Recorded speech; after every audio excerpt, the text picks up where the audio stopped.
I can't be the only one that's regretted some of the stuff I've said online because it stays there forever. And I am specifically talking about stuff on my fan account where I was basically having a full-time job that was unpaid for people that didn't know me at the time. It genuinely shaped me as a person, and I had no reason to be beefing it online with like random people over like these two grown men. But today I will be looking over my fan account that I had when I was 14, 15, because that was like 2018, 2017.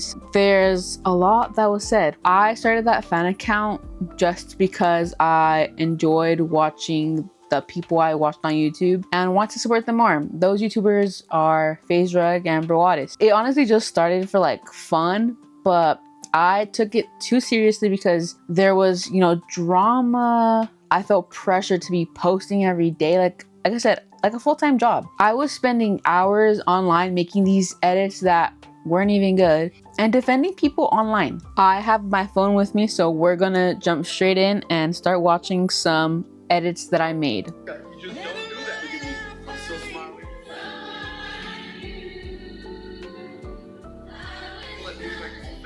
That's what life's all about. You have to smile on your mind. Not everything go your way. Bro, to start, I'm sorry, but that was just so corny. Like the music and everything, but I get it. Bro, the transitions were just everywhere. Like if I was making some good edits, I get it. But again, this one was posted in January of 2019. So I think I actually just started like making edits. So this is relatively new. But the caption, oh my God. Some of these captions are just really bad. It says, they asked me for drugs, so I told them about your smile. Oh my God. That's enough. Like nothing more said. Next one. You want moon? Just say the word and I'll throw a lasso around it and pull it down. Hey, that's a pretty good idea. I'll give you the moon, all right?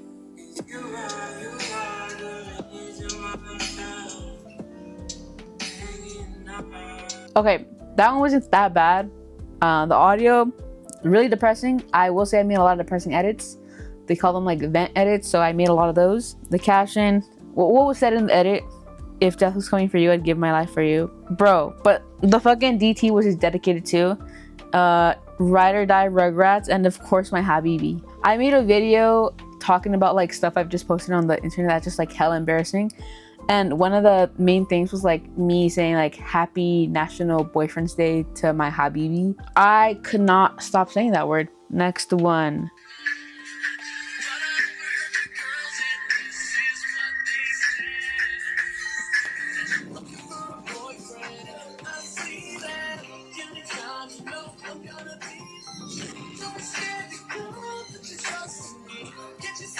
All I really wanna be is your boyfriend.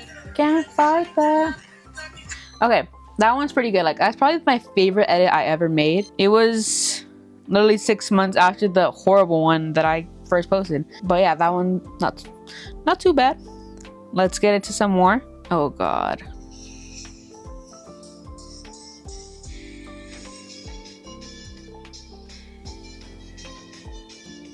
Okay, that one's just freaky. I was on a freak roll sometimes, so that's crazy. But everyone was like doing velocity edits at a time. Okay, I think this is like probably the second edit I ever made.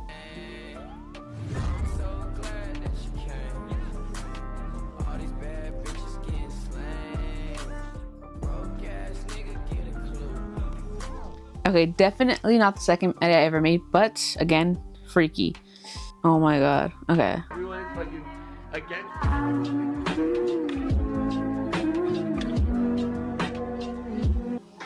I really couldn't be stopped with these sad edits. All right, here's another one.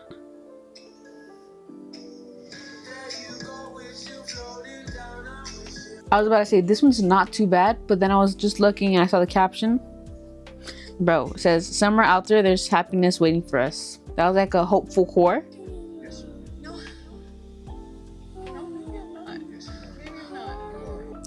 Another vent edit.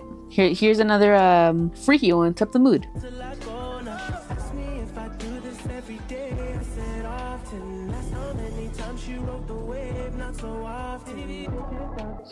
I remember making that and thinking I ate. Like I was like, this is so good. And then let's just throw in one for fun. This is when I first met Rug. Obviously, I had to like make an edit of myself with him. Of course. So nice to meet you. I love you. All right, bye. But I'm losing myself in the process. It's bad for my health. All the good nights, all the hidden goodbyes in disguise. That was actually a crazy day. I was not expecting to like go to the event where he was at, but I ended up going last minute, saw him, and yeah, it was pretty cool. That's enough of the edits. I think you guys get the point of my event edits, my freaky edits, and yeah, pretty much sums up my editing history. Bro, it was never this serious to have 4,700 posts. And to be honest, I feel like I stopped being consistent in like 2021. So that was only like 2 years worth of posts. I was posting, I don't even know what you would count that as, but yeah, that's actually insane. And like it's like scary because I can't remove all of, like, it would take me too long to remove all of that, so that's just kind of stuck there. I don't even want to get started with the captions. Those were the worst, especially during like COVID time. For some reason everyone was doing the little, so I used to do that seriously, but a lot of these captions are also normal, thank God. But a lot of them are like, oh my God, they're so hot, marriage, like too much was being said, to be honest. I will say, thank God, a lot of these are like on the positive side. So I'm very thankful that I was not those like negative people in the fandom, because trust me, there was like drama. So like there's like a group of people that would come at me because I would get noticed, and it was like a whole thing. I was like, there's no reason for us to be arguing when we're like trying to get the same thing and like do the same thing, which is like show support to the people that we love. I do love like having this account for years, is that I'm able to like travel back, because I kind of used it as like a diary too. So like sometimes like TMI, you know, like I was getting too deep on there for what. But yeah, like I have my notices and everything, so it's pretty cool, especially like now that I'm friends with Brian and stuff. It's cool to like see how close we've gotten. And sometimes I feel like embarrassed a little bit, but at the same time I don't, because I feel like he's the last person that would ever like shame me for anything like that, when he's, you know, shows his support to the Phoenix Suns like crazy all the time. So like he gets it, you know. So I think that's pretty cool. But yeah, I have like Brian's notices, and it's crazy because the first time he ever noticed me was December of 2018, almost 8 years ago. That's insane. And like I had the first time like I ever went live with him, which was such a cool experience. Like, you know, when he followed me and like I was saying I was about to cry and stuff, like so cool to just kind of see all of that the first time I met him. And the same thing with Brian. Brian was like December 2018 as well. So it's just so surreal to like look back and see how much time has changed, you know. But my support has always stayed the same. Now it's like obviously really cool to like see the notices and like how we've gotten closer. But the most embarrassing thing that, you know, thankfully it's not public, it's like private DMs. I was just so corny, and like no hate to my younger self, because for one, I was a kid and I just loved these people so much. But looking back, but let's start with Reg. I was able to like, you know, DM him here and there, so it's really cool. But I'll like share some of the DMs where I was like a bit embarrassing.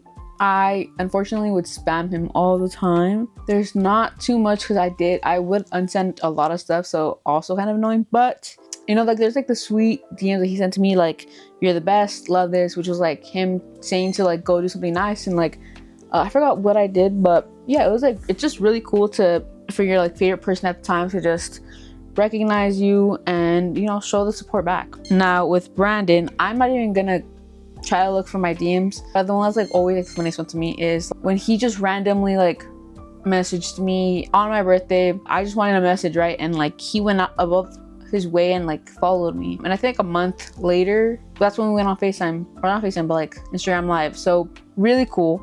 But now some embarrassing things we go over. My old stories. So this one is from September 2018.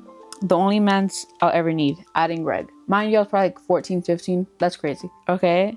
I hit 100 followers. What the hell? I can't believe we're already at 100 followers. Thank you, bro. And at that time, like, I think my username was like something random, like Brawadis.fazerug, something. But I just think that's pretty like funny. It was crazy because people like at school obviously knew I loved Rug and Brandon. So like people would deliberately like try to rage bait me. So this is like me hearing my classmates shit talk on Brian, like shut the fuck up. I was so hard, like actually. I think this one's just funny. Someone DM'd me saying like post this fazerug jewel, and I just said fuck off, and I posted it saying I fucking hate DMs like this. People in my DMs like, who in this fandom would ever post this and make a rumor? By the way, that's obviously not a jewel. Tell them. That's so funny. And then this one, I think it's like very much giving manifestation, which I think it is that. It was like, y'all ever get excited over thinking you might meet Brian, because I know I'll meet Brian, and when I think about it, I get happy. I remember always doing that shit, and like it would lead to me having dreams, and I'll be so pissed off waking up and realizing it's a dream, it's not true, it didn't happen. So I would get depressed a lot based off that. And then I would also make like just like fan art, fan edits, right? So this was one like me just literally putting random tattoos on Brandon. Bro, that's just crazy. Yeah, that is all of the corny stuff, not all of it, but a lot of the corny stuff I did in my free time when I was younger. There's probably plenty more, but luckily my account's on private, so if you want to see that stuff, you can't. Yeah, that account is gonna stay on private, and only those people that follow me will actually know how corny it was. I hope you guys enjoyed me embarrassing myself. If you guys want a part 2, I kind of will hate that because I have to scroll down a lot and kind of torture myself, but if it's wanted, I will do it. And who knows, you know, maybe in the future, like I'll do something like that with Brian and Brandon. That'll probably be like facing your fears than, you know, like what I want, which is like a dream collab. I think that actually would be pretty like entertaining. I would want to know their insights on like how they react to those kinds of posts. I know Brandon takes it like lighthearted, but like a little bit like questionable and stuff like that. That is me reacting to my fan account that I had when I was 15. And thank you guys so much for watching. If you're new here, make sure to like, subscribe, comment, and as always, you're important, you matter, and you're loved. Bye guys.